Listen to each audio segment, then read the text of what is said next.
Good evening, everybody. My name is Jenny Myrick, and I'm the President and CEO of the Cathedral District. We have, this is, by the way, this is our second little forum for Friends of the Cathedral District. We have a small number of members, and we have, hopefully, you'll spread the word to add a few more people. You can join very easily by going to our website. It's only $10 a month, so it's a snap to join. I want to recognize my board chairman, Sid Gervin, who's sitting right here, and next to him, Tamara Baker, and then Elise Gustafson over in the right. Yep. I don't think I have any more board members here tonight. And what we've got is a really interesting little discussion for you to listen to, and then you'll get a chance to ask a bunch of questions. So I want to just tell you real briefly what CDJ is. Cathedral District Jacks, CDJ. Although the city has wanted us to call ourselves Cathedral Hill, we kind of said, well, we're already known as CDJ. So what we are is Cathedral District Jacks with a little tagline that says, on Cathedral Hill. This is the highest point in the city of Jacksonville, downtown. We are all about the business of building residential, commercial, and mixed income, which is the key to making a healthy neighborhood. The Urban Land Institute will tell you that, and any research that you read about what is a healthy neighborhood is not all one income, it's a mixed income. There are currently, and this may be a surprise to some of you, about 500 apartments that are either in construction or in financing for the district. And the district is 118 acres. It goes from State Street to Adams Street. Hogan is our eastern boundary, and Main Street. So in that 118 acres, 36 blocks apparently, we've got about 500 apartments that are about to pop out of the seams, and it amounts to a little over $42 million in capital investment.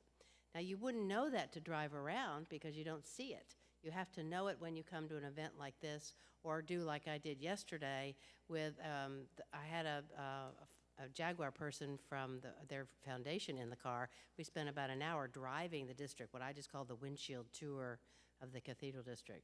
And everybody says, really, so that's going to happen. You'll notice there's an empty lot right behind us here. That is supposed to be 120 apartments that will start in January. So our mission is important that you understand it. We are not preservation, although we're very sensitive to it, and we are not an event planning company that produces a big Christmas event. We do that because we do it for branding purposes. We are all about the business of building options for residential downtown in this district. So I want to introduce our speakers tonight. We have a really great group of guys up here. Ted Pappas is a noted architect in Jacksonville, and I have this long list for his resume that I couldn't even begin to tell you all the things he's been involved in. He's a champion for architecture and historic preservation in the city of Jacksonville. Some of the things that Ted has done in his professional career is that he's designed the Mary Singleton Senior Center, Tree Hill Nature Center, the Beaches in the West Connect Library, St. John the Divine Greek Orthodox Church, which is the brand new church that's on the way from out to the beach. If you haven't seen it, you should see it. Epping Forest, where it took it from historic renovation into the yacht club that it is today with residences, the Bowles School, and the Bedell Law Firm. And Hank Cox, who's the leading partner of that firm, hosted us to our first meeting with new members to look at the building on the inside, which is absolutely spectacular. It's formerly the Jacksonville Public Library. So I want to do a little plug on Ted real quick here. If you haven't already purchased this, you can get it on Amazon. This is Ted's new book, and it is all about Jacksonville history and Jacksonville architecture. It's spectacular. So I want to encourage you to pick it up. Next to Ted is Adam Regal. Adam is not Alex Sifakis. Alex Sifakis is, and I'm gonna really scold him for this. Alex Sifakis is in California right now and trying to look cool and spiffy in the wine country, getting poured on by tons of rain. So he sent his business partner, Adam, and Adam is the Chief Investment Officer for JWB. JWB is a major partner in the Cathedral District for properties that they own that they're building on. JWB has been recognized as the fastest 500 to 5,000 fastest growing companies in the United States. He has a bachelor's degree in finance and a master's in science and entrepreneurship, both from the University of Florida. Adam and his team have been featured in the Wall Street Journal, the New York Times Magazine, the Jacksonville Business Journal, and the Florida Times Union many, many times. And then last but not least is my dear friend, Steve Kelley, and my former board chair. Steve is the Director of Downtown Real Estate and Development for the Downtown Investment Authority, the DIA. In his capacity, he works closely with developers and business owners on structural changes in all in the downtown area. He's been in the banking and finance world for about 30 years. He moved from Barnett Bank to TIAA Bank, and then came from TIAA over to the DIA. So he's a vegetable soup guy, you know? So the beauty of Steve is that when he became my first chairman, we both didn't know what we were doing. But he led me to figure it out what we're doing really well. In his leadership, during his leadership, we acquired the old YWCA building immediately east of us, which are going to be apartments soon. Steve holds a doctorate in business administration from JU and in economics and finance. His principal areas of research have been in housing affordability, income disparity, and economic development. So that's a trifecta for what we're doing here in this district. He's also an adjunct professor of economics at JU, if you're interested in that. So I'm going to turn it over now to our illustrious moderator, Tim Gibbons, but I'm going to tell you a little bit about Tim first before you turn that on real quick. Tim is the editor-in-chief of the Jacksonville Business Journal. He oversees a staff of reporters and visual journalists who help the readers understand the business community of Northeast Florida. He came to the Business Journal in 2013 after serving as the editor of the Florida Times Union, the business editor, where he worked for about a decade covering the beats of Jacksonville, downtown Jacksonville, and all the businesses. Prior to joining the TU, Tim was the editor at a bilingual magazine in Hamburg, Germany. And I must divert just a little bit to tell you that his wife, Misha, from Germany, who is my chief administrative officer, was able to get him to come tonight to do this. So that's probably where you met, no doubt. Yes, yes. He has reported and edited in newspapers in Ohio and Pennsylvania, and has done freelance work for magazines in the United States and in Europe. He's a native of Pennsylvania. He has a master's degree from Columbia, and he lives with his wife and son in Springfield. His son, by the way, is a new freshman at the University of Florida. So I'm going to turn it over to Tim and then come back up and just close at the end. Take it away, Tim. Excellent. Yeah, I probably have to update that, thinking about, live with my wife and son. Live with your wife. He'll come home and do laundry, which we do like seeing him. So the way this is going to work tonight, we have each of the panelists doing a quick presentation on different aspects of development in the Cathedral District, the architectural history, and so we're going to go through those presentations. We're going to have a brief conversation up here, and then we'll open it up to all of you. So obviously you are people who care about architecture, care about the Cathedral District, and we're looking forward to hearing your questions as well as the ones that I have. But we're going to start off with Ted Pappas, talking about the Klutho and his influence on the Cathedral District and, honestly, the rest of the city as well. So take it away. Thank you. Thank you. It's my pleasure to talk about Henry J. Klutho, who was perhaps one of the most outstanding individuals that lived in Jacksonville, possibly with James Weldon Johnson. Mr. Klutho is a very unusual architect. He's highly gifted as an architect. He was very ambitious, and he managed to really fit in as someone coming from out of town into Jacksonville and sort of take over the construction following the 1901 fire, which destroyed just about all of downtown. Also, he read about the fire in the New York Times and decided to come down here just out of nowhere. So when he came, downtown Jacksonville was just nothing but buildings that had been completely burned out. he has a gift that perhaps not every architect has, and in our profession, they make reference to firmness, commodity, and delight. Sounds fancy, but what it amounts to is firmness is the buildings are structurally sound, they're not going to collapse, so that's firmness. Commodity is the building has to serve a purpose and it has to serve it well.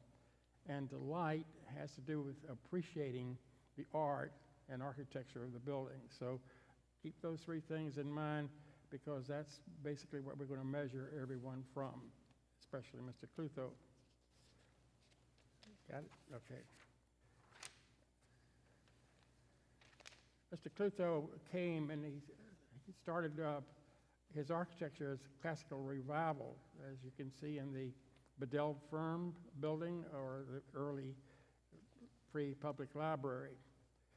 After a while, I'd say after a couple of years, he met Frank Lloyd Wright in New York City, and he was very much impressed with Wright. Wright was a very strong figure and had started a movement on American architecture that started in Chicago. Wright was influenced by Louis Sullivan, perhaps one of the greatest architects in the United States. So they influenced Mr. Klutho.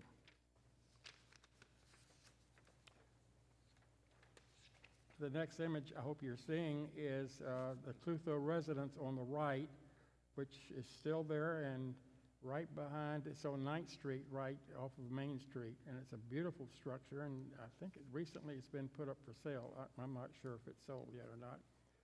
And on the left are this is called the Trio. Most architects and developers know it as Trio. The first high-rise buildings in Florida, and that was one of his starts. If you go to, you are going to, the Carnegie Bedell building, this is was the library, and when the new library, then by Taylor Hardwick, diagonally across from this structure, it was turned over to the city of Jacksonville, and they had their meter business, and the building sort of just got boarded up, and rather than correct anything as far as the plaster or the ceiling like that, they just basically covered all up with paneling, wood paneling. So when the Bedell people bought the building, our job as architects was to go inside the building and really take off all that plywood and all that, everything that was covered. Everything was covered, just about everything. And we had to make some changes, add more spaces in the basement for the junior attorneys. This image is an image of on the left, of the skylight that let all the light in from above down the stairway. And it was really an elegant thing. That was covered up, and so was the roof. So as we took these components off, we were so surprised and delighted of the beauty that existed.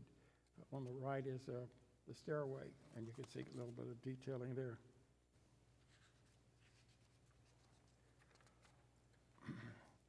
The next is the capitals on top of these columns. There are 4 columns, and there are 4 faces on the capital of each column. So there's 16 faces up there, and I'm not sure if everyone we have the owner here has actually identified all the people. There was a test on that.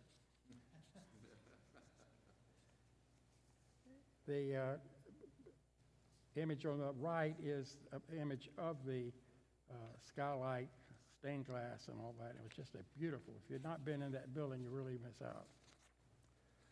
The next building is the old Morocco building, and this is a building that Tamara Baker, sitting over there, has big offices in.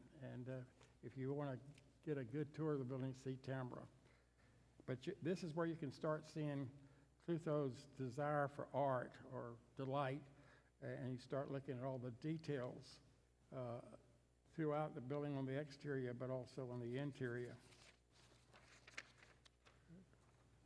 These are some sketches on the Morocco building, just to display the ornament that was so important to Klutho. And if you look at the entrance to the Morocco building, you can see the beauty and sculpture of the columns, the capitals, and even the sphinxes out in front.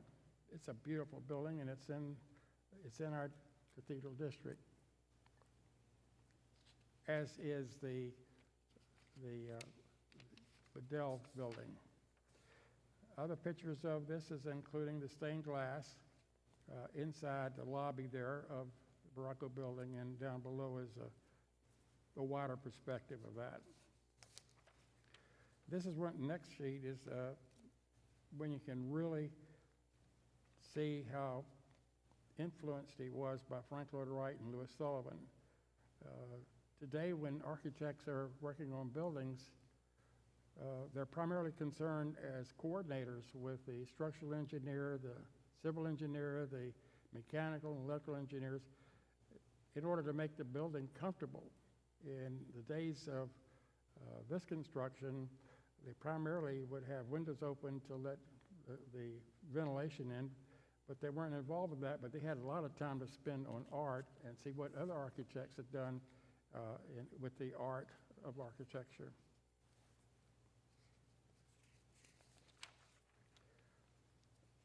This is the St. James building, the next page there, and it's perhaps the largest building that Klutho did in Jacksonville and everywhere else. And you can see it takes up a full block, and it's right north of the, what I call Hemming Plaza, but it's now a different name, Jamesville and Johnson Park. You can see the cantilevers up above, which is a trait of the Prairie School architecture.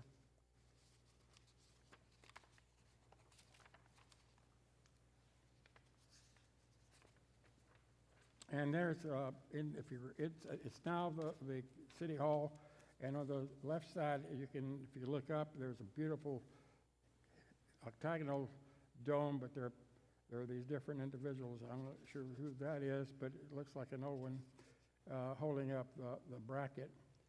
And on the right is the old Seminole Hotel. Many of those of us that have grown up there, there was a bus stop right there at the Seminole Hotel when you came into town. The next is just sketches that Klutho did showing his deep, I guess, excitement working with ornament. It takes a lot of patience. It takes a lot of really awe to work with the geometry. And he, again, got a lot of this from the Chicago School. And finally, this is some more of Klutho's detailing and all, but he's an artist, not just an architect. I'd like to conclude by saying that, I can't pick it up, but there's a book here. This book was prepared by Bob Broward, who was a famous architect in Jacksonville, and he spent a lot of time working with Wayne Wood. But this book is, I tried to check it out. I think it's about $395 to get this book now, if you can get it at all.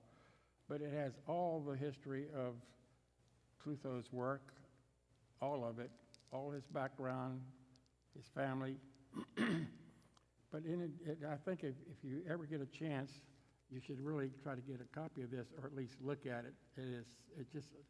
It's inspiring. Thank you. Thank you. It's interesting. All of those little details are so easy to drive past and not notice, but then when you pull them out, you can see so much history that is still all around us.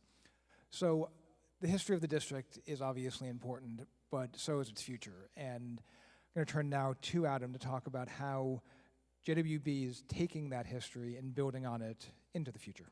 So go ahead.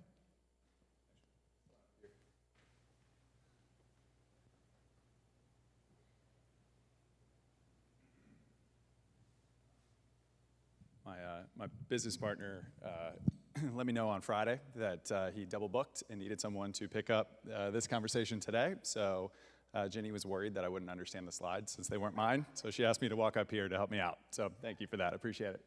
I also learned a big lesson: never say yes to a presentation before looking at the slides, because Alex's 5-year-old looks like he doodled all over these slides, so you'll see what I'm talking about in a second. So Nancy, if you don't mind clicking on this. So this first slide, and there's a lot here, so I'll just kind of summarize real quickly here on a lot of these things. But the first slide shows the numbers 1, 2, and 3 there.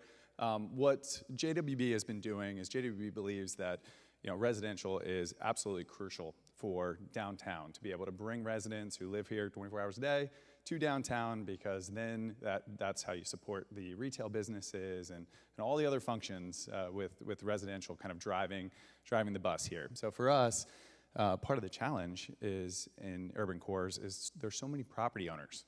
There's so many people that own individual parcels. And so to create enough critical mass and to bring those parcels together, it's a challenge. And I know, Jack, I was talking to you earlier about it. It's difficult to go and buy enough critical mass in order to do some of these larger projects.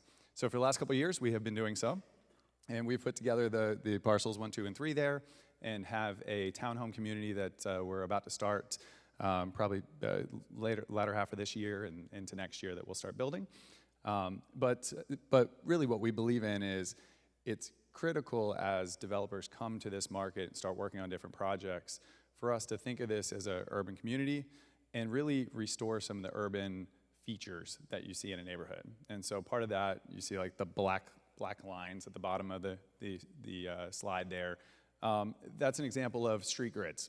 A lot of the street grids in the Cathedral District here are disturbed by some of these large blocks. So the jail and the sheriff's office and all that kind of stuff kind of breaks up the ability to have a nice walkable neighborhood. You have to go around these giant super blocks in order to get from one place to the next. So for us, what we'd like to see is all developers coming to town to take these properties, and as you are redeveloping them, restore some of these street grids and really get that connectivity for all the streets and make it walkable. Thank you. Quickly on our project, so what we're up to is roughly 177 townhomes that we're looking to build, and really focused on the architecture and making sure that what we're delivering is an urban product. It's very easy for a suburban product to enter into a downtown because it's cheaper and faster and easier. So every building looks the same, but that doesn't work for the fabric of a downtown. And so we've spent some time trying to make sure that every building has a different elevation to it, so that it looks more like an urban streetscape. We spent time trying to pull the buildings to the road in order to have activation with the sidewalk, lots of front porches. If you have enough critical mass, you can do things like we're doing on our projects, where we're tucking in parking inside of the block so that you don't have street parking or front parking, so you can hide that. So all focused around making a very walkable place for the community. Thank you. You can see what I mean by the doodles. So he really likes to doodle. So really the thing to look at here, there's so much going on here.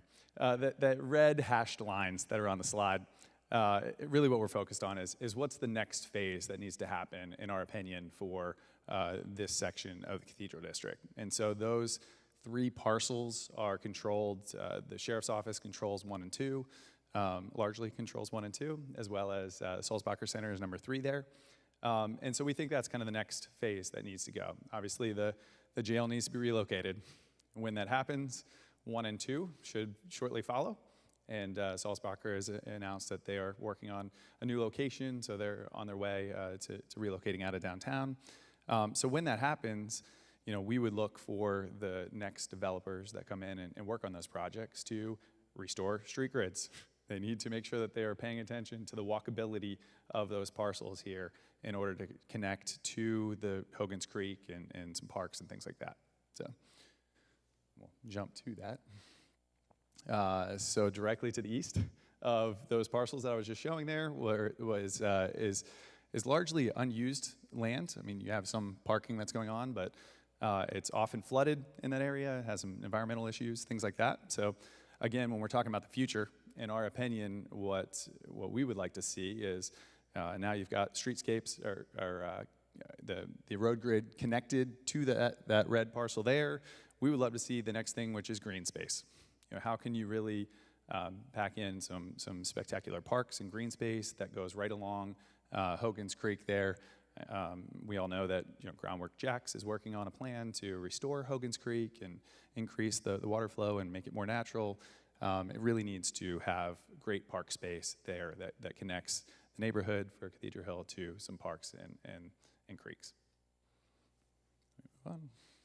Other developments around us. So my word today is connectivity. So connecting everything is what I'm trying to do here. I'm sure a lot of you are aware of the Union Terminal project that's going on right now by Columbia Ventures out of Atlanta. Large mixed-use project, and they do some spectacular work up in Atlanta. So that is the pink circle there. But we feel it's really important to make sure that Cathedral District is connected to it. So a pedestrian bridge of some sort, bringing the Emerald Trail, which is going to run all up and down Hogan's Creek, and then through the Union Terminal.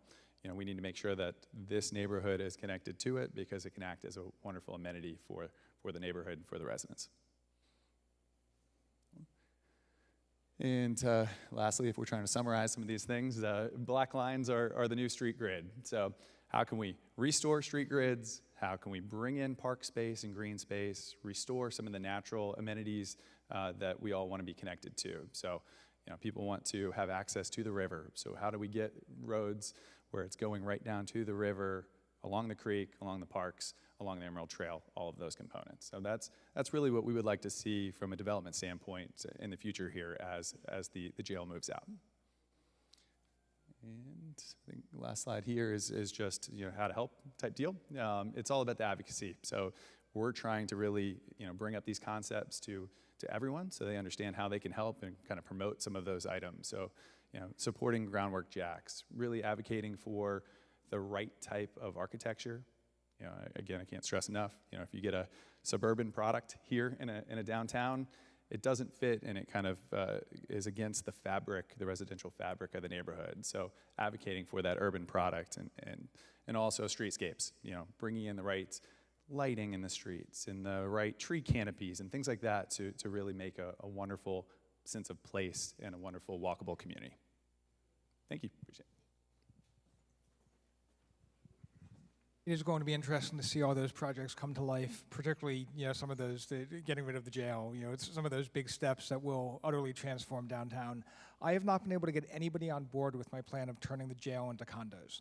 I mean, people already live there. It seems like an obvious thing. And, I'm sure it'd be cheap, But yeah, so if you can help me with the financing there. So our final presentation today is from Steve Kelley with the DIA, who obviously there's the history that we're building on, there's the future we're building, and a key partner in that is the city. Jacksonville downtown has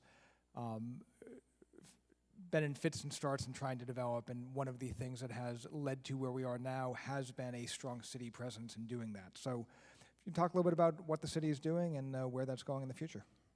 Yeah, I'm more than happy to do so. Really appreciate the opportunity to meet with you all tonight and to share this stage with these great guys. And we do a lot of work together, and to be able to speak with you tonight on the work of Klutho and the importance of Klutho in downtown Jacksonville just really brings out the enthusiasm from me for what I do with the Downtown Investment Authority, providing capital and helping to structure deals that fit into the capital stack of a lot of what JWB is doing, along with a number of other developers in our downtown. And I'm going to share a little bit about that with you. But I want to tell you first, a little story that I like to tell when I'm giving presentations or meeting developers from out of town for the first time. And I'll tell them about the walk that I used to have from the First Baptist Church garage past Beaver Street all the way down Laura Street to the corner of Forsyth when I worked for Barnett Bank in 1991. And I'd walk past these boarded up buildings, and one in particular, this immense building that just beautiful architecture, but all boarded up, and you could tell that it was really kind of meeting its end just because of lack of attention and everything. And I'd walk past that building every day, and I will tell you, it was not a very pleasant walk going down Laura Street in 1991. And then a few years later, through the vision of Councilwoman Jenny Myrick and her efforts, that building was acquired by the city and turned into our city hall. And the cool thing about it for me is today, that's where my office is, and I look right down on that same sidewalk that I walked down over 30 years ago. So it's funny how things work in full circles like this. Here in the cathedral, we call it a God thing, and I truly believe that it is, that you know, I've got a chance to work with Jenny on a lot of things, and housed in that building, and working to help preserve the stock of buildings that we have in Jacksonville, as well as the new construction and development and new businesses coming into downtown. I'm sorry I don't have a slide point for you, because I'd be showing you all the same things that we've already seen here. And like I said before, it's a real pleasure to work on these with the city and these developers. You know, when you think about great cities and what makes great cities, just that, you know, it's part of it is really their identity. And in Jacksonville, we've got I personally feel we have a number of historical events or historical activities or things that we should be known for that we don't really leverage in the way that we might. Our musical history is an example. We have a great place in musical history, and Alan Bliss and the Historical Society are working to put together a museum that will help promote that. But the musical history in La Villa and the Armory and the Florida Theater and all around downtown, I mean, everybody knows about, you know, the Allman Brothers and Leonard Skinner and some of those, which are of high importance. But our place of musical history is fantastic. And another one of those identities that I think that Jacksonville should do a better job of extolling to really help people know what makes Jacksonville unique is some of our architecture. And clearly, as we've been talking about here tonight, Klutho is, you know, the top of that pinnacle of the architecture of what we have remaining in our downtown in Jacksonville today, and even outside of downtown. So it's great that we're talking about this tonight. And I hope you'll share some of this message when you talk to others, your friends and family, you know, in Jacksonville or outside of Jacksonville, to help people understand really what makes Jacksonville unique. And this Klutho architecture is part of that. And so, you know, when I started with the DIA in January of 2020, and so we know what happened in March of 2020. You know, the pandemic hit, and so that gave us a little bit of downtime. And in that downtime, which wasn't much, we've been back in the office since about August of 2020. In that downtime, we created a new program called the Downtown Preservation and Revitalization Program. You can understand why we call it the DPRP. And that program was really a brainchild of the mayor's administration, partially driven by some of the development that JWB was proposing, CEO Lori Boyer, and what her kind of vision was for preserving the historic stock for downtown. So all that kind of got laid on me to figure something out. So we put together this DPRP program specifically to provide more capital than anything the city has ever done in a programmatic way, to specifically identify and help the redevelopment of this historic building stock, much of which are Klutho architectural style buildings. To date, the program has been so successful. I think we've approved around $51 million for various projects around downtown. And I was just doing some quick math on it, and over half of that is aimed at buildings that just, not out of program guidelines or anything, but they happen to be Klutho buildings. And Ted can speak to it more clearly than I can, but when I was just kind of brushing up and doing a little bit of research for this, I know that a structural construction technique that Klutho used when he, you know, first started his work here. There's a 10-story building, I'm not sure if it's Bisbee or which one it is, that Klutho employed a construction technique that had not been used previously. Was it a poured concrete type Yes. of technique or something?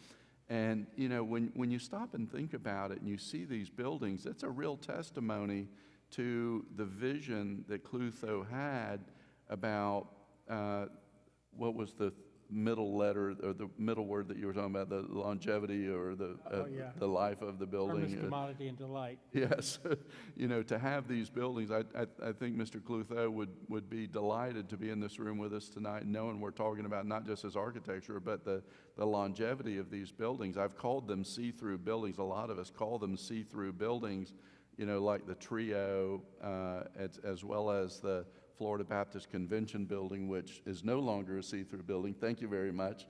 I couldn't see through because the vines were so bad, so you really couldn't see through it. But the wind could blow through it, Yes. nevertheless. And so, you know, working on these buildings to bring them back obviously couldn't be done had they not been built in such a way that they've been able to sustain, you know, through a lot of neglect and a lot of wear and tear over time. So, you know, this is one of the things that I think makes Jacksonville super unique, is to have this architecture and to be able to build around it and restore those buildings back to their original luster, just like what Ted and his team did at the Bedell Law Firm and what was done at the St. James building, thanks to Jenny's leadership.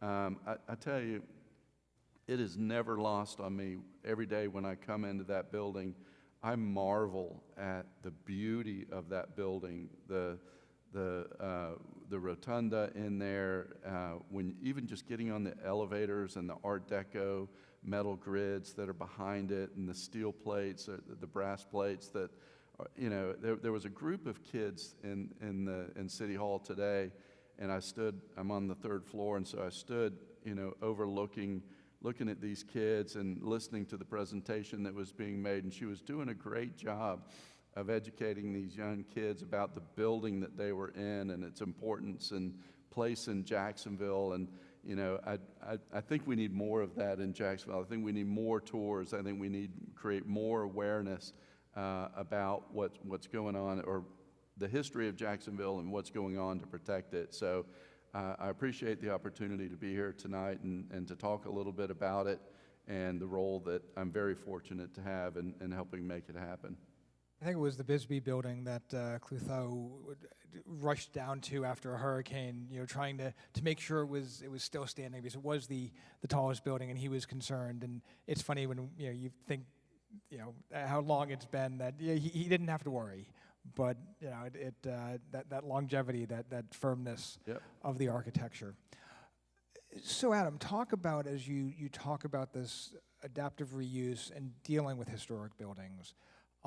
The Florida Baptist was, I believe, Klutho's last building that he designed in Jacksonville. How do you go about preserving that, turning it into something that is usable now, turning it into something that will revitalize downtown, but still keeping true to that vision that Klutho had?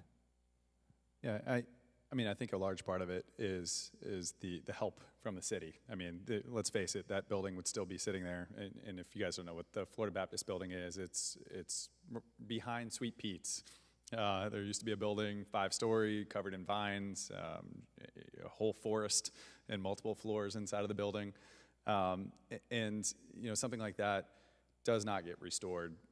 You can't do ADA access stuff. You can't do life safety in some of those items without adding to the capital stack to make that work. But for us, it's finding the right architects in town. You know, Brooke Robbins is our architect for that particular project, who really understands the history behind it and works with kind of the National Park Service to make sure that we are, you know, looking at the images from when it was originally built and really restoring the building back to what it looked like originally. So it's an interesting process and very difficult to complete. One of the things that a project like that does, obviously, it brings more activity to the urban core, but it also serves as a testimony to the architect who designed it. One of the commonalities of all of your comments was how key to Jacksonville's history Klutho's architecture was, how much of a part of its DNA. Jacksonville doesn't do a good job of remembering its history. We have a whole another conversation about Jacksonville and its self-identity, which I've long argued because we can't grasp onto our history. It weakens our identity. What should Jacksonville do? What should we do with someone like Klutho who, other cities would have a museum. Other cities would have something that would recognize him. Is there things that as a community, as a city, as individuals that we should be doing to celebrate that legacy more? I'm going to start with you, Ted. I think there's a lot of things that we could do. Jacksonville started out as a pedestrian city for the most part, and over time, the vehicle has taken over things. So when you look at the inside here and see all this detail that's been hand-drawn, you don't really get a chance to appreciate it. You zoom by, and when this was built initially, along with all these other churches in the district here, people walked a lot, and it was something that was important. So I just think that we're just a fast-moving society, and most of us live 10, 15 miles beyond the core. And so at night, if you go outside right now, it's a very dark place. And I think that one of the things that needs to be done is to light up the district, not necessarily with big Cobra lights on the street, but rather with interesting lights. We went to St. Augustine this past weekend, and we were amazed at the light show that they put on this little small town. And it was like a parade trying to get through there. I think we need to do more of that sort of thing. And the thing about it is that the Cathedral District has 6 iconic churches, and they're all beautifully done by very gifted architects and the congregations that built them. And so you have this church, you have the First Methodist Church, you have the Immaculate Conception, you go over to one more block and you have the First Presbyterian Church, and you have the Moroccan Temple. This is an important part. You have Duval Street that is the umbilical cord. If you take Duval Street all the way down, you're right there at the City Hall. And if you take Monroe coming this other way, these are the 2 most important streets, I think.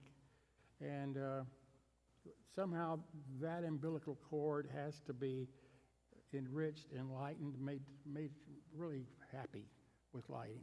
Right. It's no accident that, Steve, when you were telling your story, it was you're walking to work.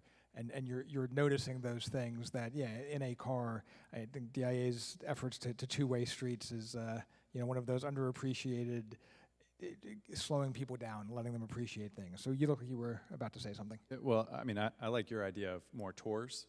So I was thinking, Ted, on a scooter tours all over the place. I think that's what we need. I think it's developing with the pedestrian in mind. So we've focused so much on getting people out, in and out of the city. They come into work, get them out as quickly as possible, or they come in for football now and get them out. And so now they come in for football. Yes, now definitely they come in for football. Yes. But developing with the pedestrian in mind. And so the two-way streets is a great example of that. You think, all right, well, two-way streets is going to create a traffic problem. Well, no, it creates a pedestrian safe community where it slows down cars. Cars can still get in and out by moving further away from the core.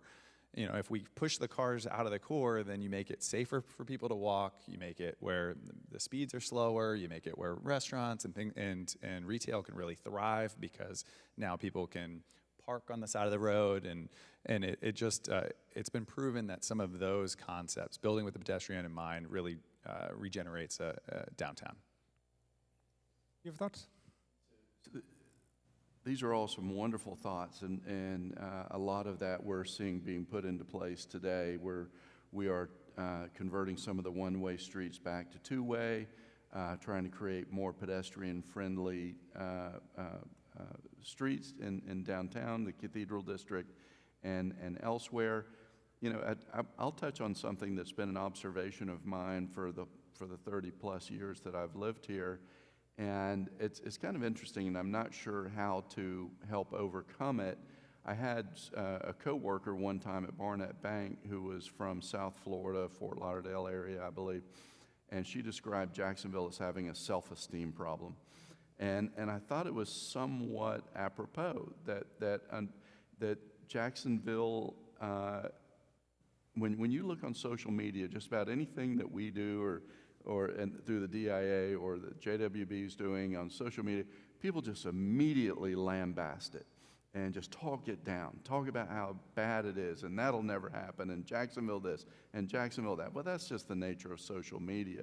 But I think that there's some truth. My wife is a nurse at Mayo Clinic, and when I'm with her friend circles from work and we're at a dinner party or something, and I'll talk about, what I do in downtown Jacksonville, people just kind of, downtown? We have a downtown?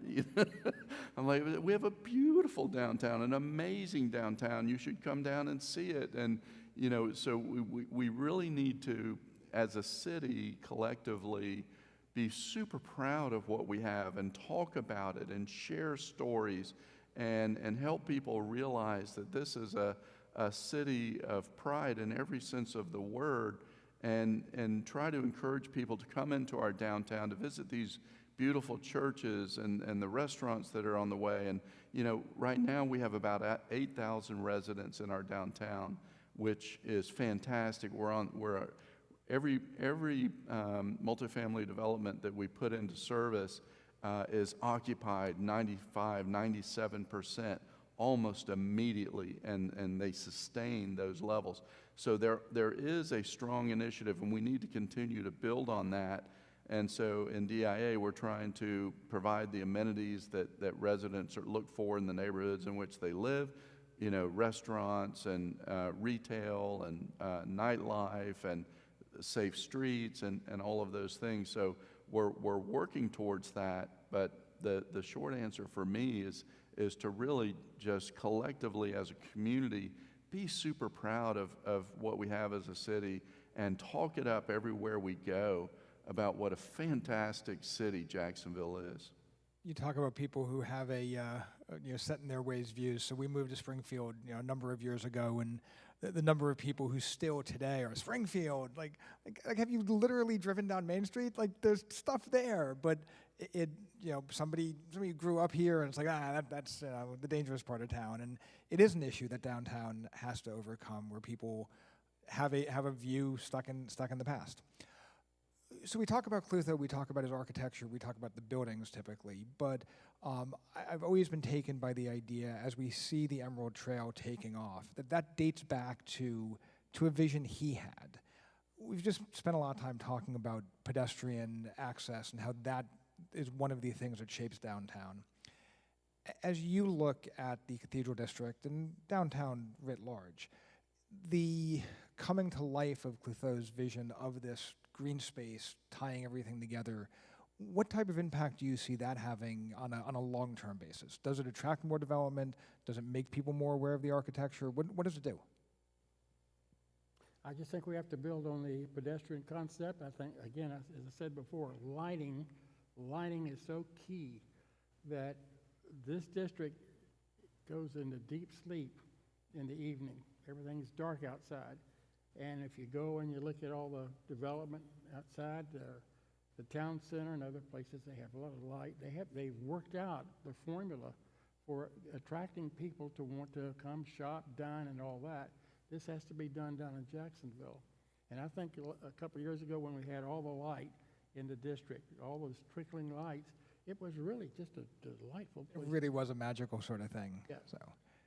Yeah, it's what I like about where we're headed in Jacksonville, and coming to your point about the Emerald Trail, is often cities will go and the buildings come and the businesses and the residential units and all those kind of things happen, and the city takes off and it's wonderful, and they're like, oh, you know what we should do? We should have some parks. We should have some green space. We should have some trails. Well, now it's really expensive to achieve that, because all the land's really expensive to have great parks, your Central Park-esque iconic parks. And it's almost like we're doing it backwards from what a lot of cities do, but in my opinion, the smarter route. So, these trails, these parks are amenities, which then cause people like myself, like developers, to want to build next to the amenities, because that's where people want, you want to live somewhere where you have amenities, and you want to live somewhere where you don't need your car every day. And so we look at it as an absolute game changer. I mean, there are plenty of cities, Beltline in Atlanta, and plenty of examples where a simple trail, park system, things like that have caused development to explode and really changed the image of a downtown.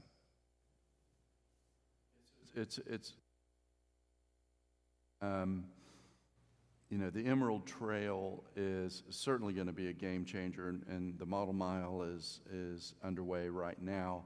The whole grid system and everything is huge. It's not a simple feat by any stretch. Kay Ehouse and her team are doing some wonderful things with that, and have relentlessly pursued the capital that's necessary to make that happen. And you know, anybody that wants to bet against Kay is going to be making a very bad bet. I tell you, she's you know, very aggressive and is going to make that happen. But you know, when you think about it, the generations that have really kind of followed one after another, today, the generations that are really coming up and will be the future of our communities are less materialistic, and they're more about experiences.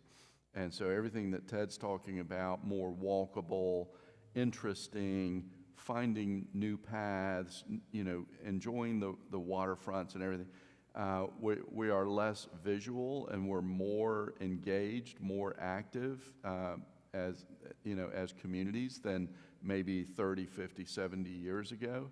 And so people want to have places to walk. They want to live in areas where there are a lot of interesting things to do, and the Emerald Trail is going to be super critical in making that happen. I know I was on a program with Urban Land Institute and talking with a lot of home developers, and somebody asked the question, what's the number one amenity that you can put in a new development, a new community? And I was very surprised to hear that the answer very quickly was trails. You know, to the extent like it was the developer of Rivertown that made that comment. And in Rivertown, they've built a lot of trail systems for bikes and walking and everything. And it helps sell homes faster than any other amenity that people can put in new subdivisions. And so, you know, effectively, the Cathedral District and all of our downtown is a massive community, massive subdivisions. And so to incorporate and bring into these communities that same concept through the Emerald Trail is going to be so critical to bringing more and more people to live in our downtown, which takes them off our roadways and, you know, really has so many positive benefits. Virtuous cycle of good begetting good. Absolutely. So I'm going to turn it over to the audience in a moment. I'm sure that at least some of you have questions there, but I did want to broaden just a little bit outside of the Cathedral District itself, or Cathedral Hill, whatever we call it, and talk about what DIA is doing on other Klutho buildings. I know we talked about the Bisbee building, and that project has changed over time. But where do some of those projects stand with the other historic structures happening downtown? Well, Adam can probably answer this as well as I can. I mean, we're working together on a lot of things, JWB and DIA. Porter Mansion recently completed, Florida Baptist Convention, and the Federal Reserve Building, which is not a Klutho building, but adjacent to one another, immediately next door to the St. James Building, City Hall that I'm in. Literally, since November, probably 50 to 60% of my time has been spent on working on the trio. And, you know, so Steve Atkins has redesigned what he wants to do with the trio to include not only the hotel that's been talked about now for a number of years, but to add a multifamily component to it as well. So the Bisbee building and what we call the Marble Bank building will be the hospitality side, the hotel side along Forsyth, and then the Florida National Bank building and new construction on the Adams Street side will be the residential component to it. So beautiful designs, working very hard on bringing that about. So that's in the works right now, and those are probably the principal Klutho buildings that we're working on at this time. It is going to be fascinating to see those done. So I'm going to come around with the microphone, assuming that some of you have questions. Seemed like the easiest way of doing this. Anybody want to ask anything? There we go.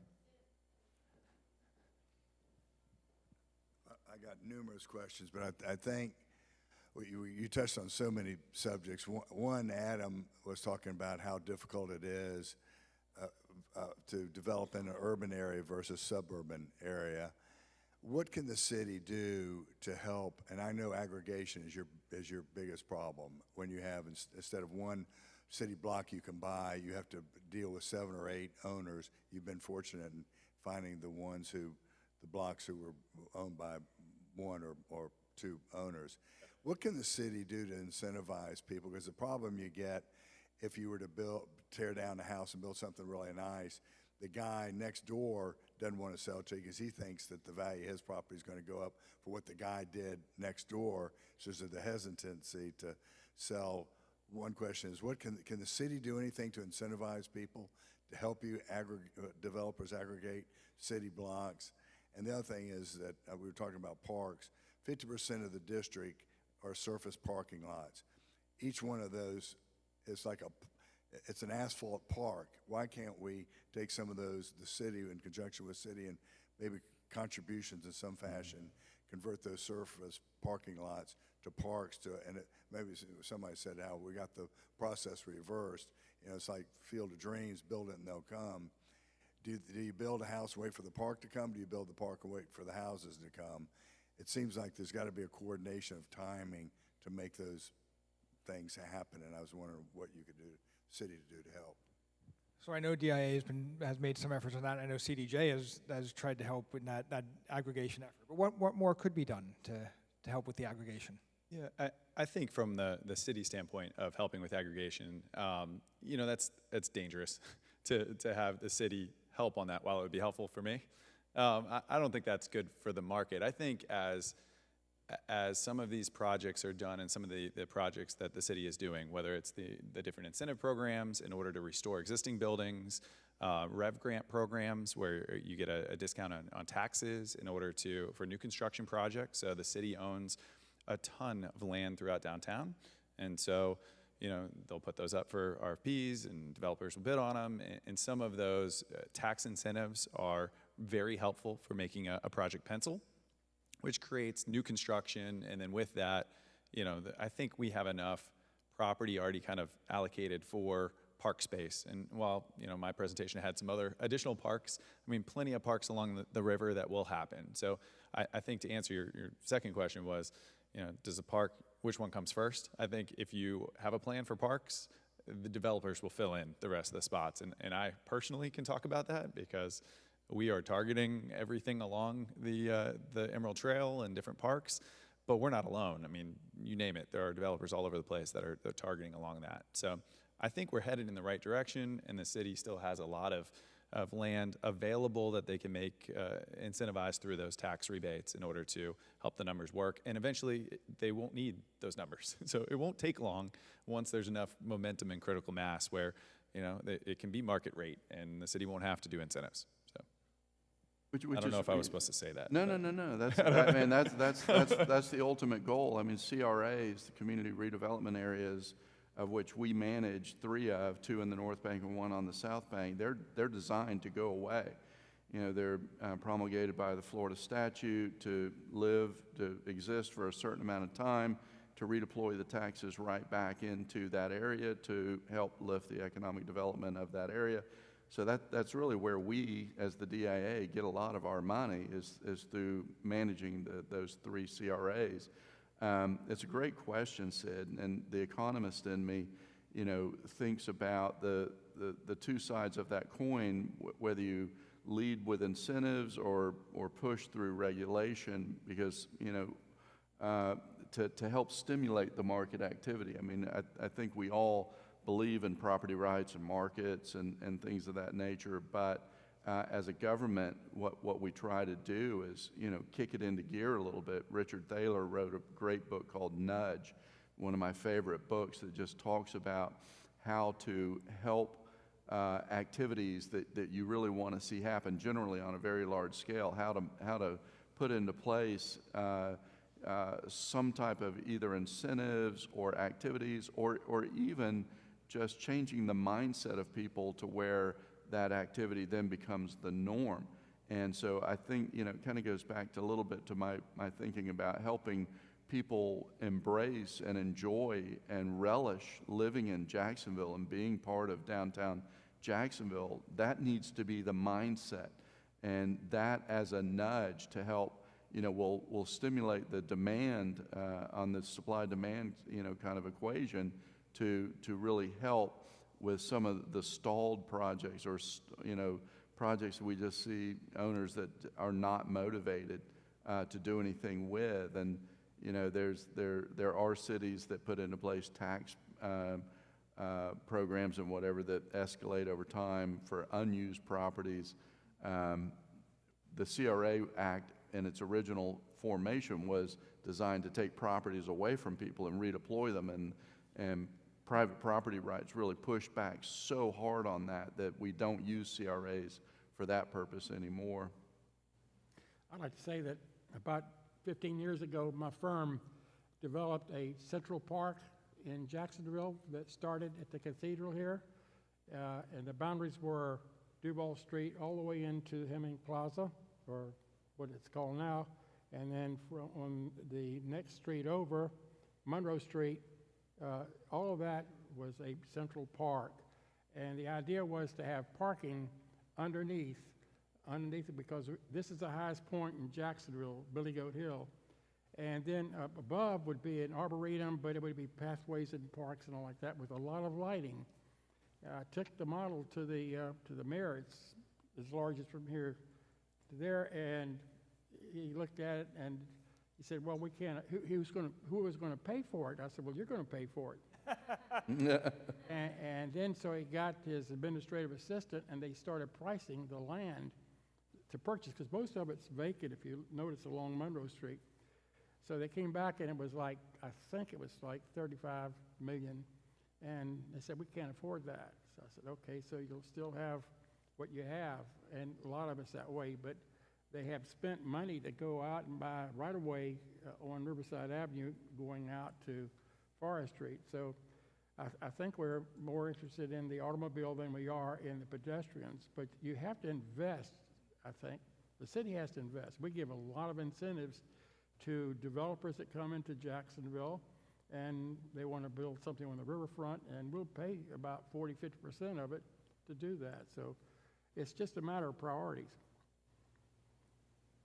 I have actually a related question. It's a good segue, mostly for Mr. Kelley and actually Mr. Gibbons. But my question is just, how do you educate the public about these incentives and what they'll do for the city? Because I think, to your point about self-esteem and just, bad-mouthing certain projects, like I think a lot of people in Jacksonville think, hey, this developer, he's rich, he doesn't need this money. They fail to realize what it can do for the city. And if you look at, Nashville's a great example of all the incentives they've poured into, all the different companies that have come there, et cetera, et cetera. Like, how do we educate the public? Because I think that would go a long way. Yeah, it's a great question, and in today's world, we're all inundated with so much noise all day, every day, from the moment we wake up, with social media, traditional advertising, just hearing it from our friends, and we're compressed for time. I mean, we recently unveiled a couple of new websites. So dia.coj.net is the one that has a lot of information, including all of our programs, and we try to promote that every way that we can. And we also have a separate website called investdtjax.com, which was established, and we have a lot of studies and reports out there, as well as working with some brokers to reach out to the investor community to help find properties that they might be interested in redeveloping or developing. And so, like every other city and every other thing that's going on within the city. We're competing with all this noise that people are inundated with. But one thing I can assure you, I met with some developers today from Atlanta, that we are seeing more developers from other parts of the country than we ever had. I was in New York last week on a family visit, and I took time to do a property tour with the American Alliance, the Fettner group that's planning to develop down on the former landing site. And they took me in one of the buildings that they have under construction. And, you know, the Atlanta group today, the Fettner group, Spandrel out of New York. I mean, all of these developers related out of Miami. You know, we are on the map now, so we are being, you know, courted by a lot of these bigger developers. But we have programs through the DIA that will help people bring a restaurant, you know, to the street level, you know, to a 40-plus story building and everything in between. I would appreciate, you know, people helping to share that word and sending them to our website, dia.coj.net, and looking at those programs, and we'll be glad to share whatever information that we can. The best way to learn about those programs is to get a subscription to the Business Journal. So if That's true. Thank you very much. This question is for Steve. I love your idea about that we should stop bashing downtown and bashing Jacksonville as a whole. In regards to that, I know that budget time is coming up for y'all, and I was wondering about the marketing and your marketing budget for DIA. Is there an effort to really internally, and when I say internally, what I mean is for the Jacksonville residents, is there an idea and a program possibly for really marketing our downtown to our own residents? And I think DIA would be the perfect group to do that so well. And really just say, you know, to address what you're saying, we have so many people bashing, they've never even been downtown, or if they have, it was 100 years ago. You know, what can DIA do? And it seems to me that a program really focused, a marketing strong program directed to the citizens. You know, we see Disney market, hey, Florida residents, we've got a great reduced price for you all to come to Disney. Is there a chance that you guys are starting to think about that for our upcoming budget? Thank you, Brenda. And you know, that's a great question. And really, Downtown Vision, Inc. Does the majority of that for us, and they're the ones that host the various activities like Art Walk Wednesday and Thirsty Thursdays, and the concerts and the movies and everything on the former landing site, Riverfront Plaza now. I mean, I sometimes just scratch my head when I talk to people, because I love going to those things and those events and try to go to as many as I can. And again, when I'm, you know, with the Mayo crowd or whatever, and they're like, what? Art Walk what? And, you know, so it tends to be the same people. I remember when I worked at TIAA Bank and Jazz Fest was coming up, and I was super excited. I'm a jazz buff, and I couldn't wait for it and everything. And I started asking my coworkers, hey, you know, Jazz Fest starts Friday night. Who's going? And they're like, what is that? What is Jazz Fest? You know, I wish I knew the answer to that question. How do you get in past all the noise and into people's psyche? And I think it's just a matter of collective embracing what we do and what we are as a city. Jacksonville has kind of been known for the 30 years that I've been here, you know, largely as a commercial corridor where everybody leaves at the end of the day and heads to Southside, Mandarin, you know, Arlington, wherever they live, and they don't really stick around, or we don't really stick around in our downtown as much as a lot of other cities do. So we're trying to create an environment where people will want to, but marketing is certainly a big aspect of that, and we're super happy and proud to work with DVI on the work that they're doing. All of our marketing efforts are really driven towards bringing developers into downtown, but as far as promoting downtown, DVI has that core responsibility. it will be interesting as the number of residents increase, though, Adam and I were talking about this earlier, then you have people who are downtown who are not leaving afterwards. They have the amenities, and people start going, oh, that's a good restaurant. I'm gonna come downtown with my friends who live downtown. So we have time for one more question, and then we'll wrap this up. So each of you have an opportunity to give our next mayor, she or he, a book or a project or a city. Steve, you've given us nudge already, but I'll let you add to it if you want. What do you give them to help them steer in the right direction? Yes, there's a co-author on that book too, but anyway, just curious if you have any inspiration for our next leader. You had a question, right? I'm a personal fan of Richard Florida's books, The Creative Class, and talking about, how to re-stimulate cities. And so I think Creative Class is the name of one of his books. And so I would probably start with that and embracing a diverse community and the myriad of strengths that diverse communities, whether it's mixed income, as we were talking about earlier, whether it's different lifestyles, different races, different religions, it just creates a very rich fabric of community when we do that. And so the built environment that we put into place to serve that rich community is really what we're talking about here, and how we go about achieving that. So I would recommend anything really by Richard Florida. Of course, on the spot, I can't remember authors' names. Walkable City is a book that I really enjoy. Who is it? Is that James Kunstler? Maybe. It will come to me, of course, and in 30 minutes, it will come to me. But that book talks about the benefits that you can have of investing in a downtown and some of the costs. So a lot of the noise that you hear is, why do incentives downtown, or why spend so much time and effort on downtown projects? There are other places that you can build and develop, and how, putting a couple $1 million into incentives into historic buildings like the Trio and things like that are actually cheaper for the city and have a larger economic driver for the city than extending into the suburbs further, because you have to have all the services and wrapped around services and things like that associated with extending out further in the sprawl that happens that we've been used to for so many years here in Jacksonville. So I enjoy that book because it talks about the importance of connectivity. It talks about the importance of walking and creating those pedestrian districts.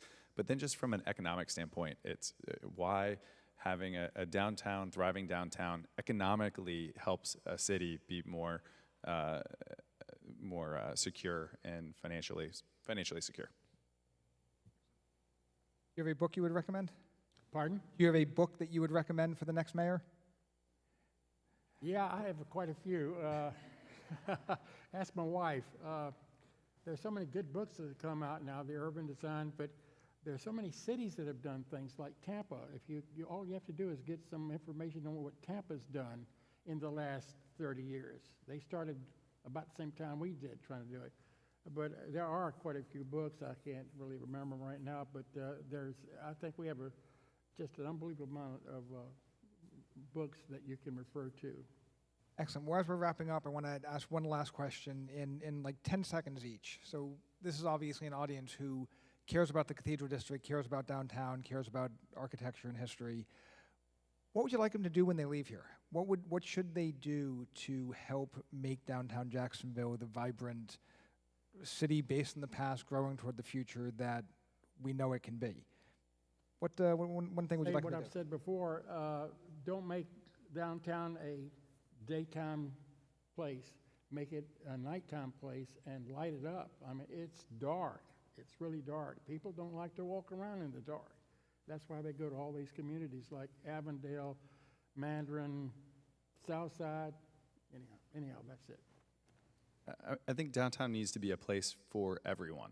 And so if it is a place for everyone where it has great public spaces, where all walks of life feel like they are accepted and can be part of it, then I think you'll get 24 hours a day kind of activation throughout all of downtown. And you can't be from nowhere. And I feel like we don't have a downtown, and downtown is where you're from. And so investing in downtown will give people that identity where I am from Jacksonville. And so I think that's key.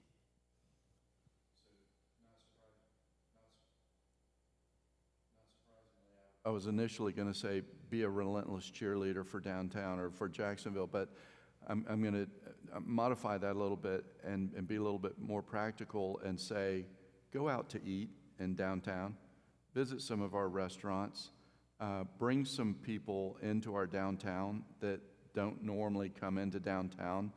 I occasionally bring my lunch from home and still go sit out in James Weldon Johnson Park.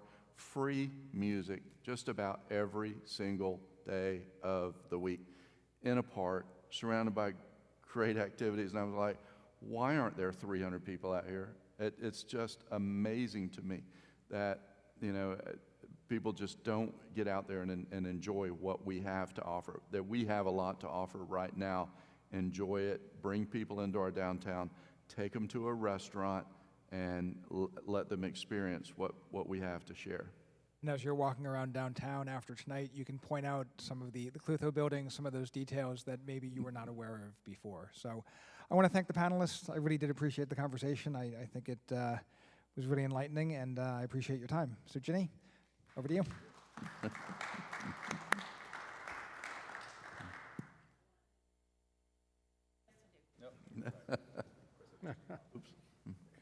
I want to thank everybody for coming tonight and tell you that we'll try to do a few more of these in the next quarter, perhaps, of the year. I want to also remind you of something that's coming up, that we are just co-hosting with Groundworks Jacksonville, which is a walk to Hogan's Creek. And that is February 21st. You can go on their website and sign up for it. It's free. There's a recommended $5 donation to Groundworks. But it's a wonderful thing. Joel and I are going to go together. I think it's fun. You can really see the creek from right behind Maxwell House.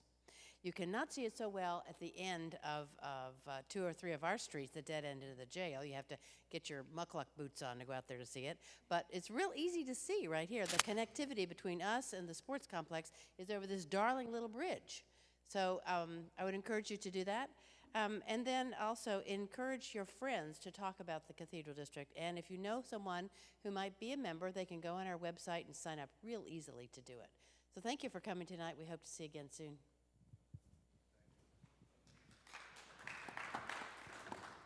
Thank you very much.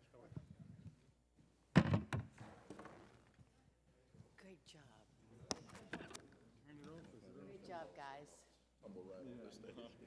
Thank you very much. We're not asking Alex anymore. We're only asking you. Well, he's going to take all the credit, so that's going to work.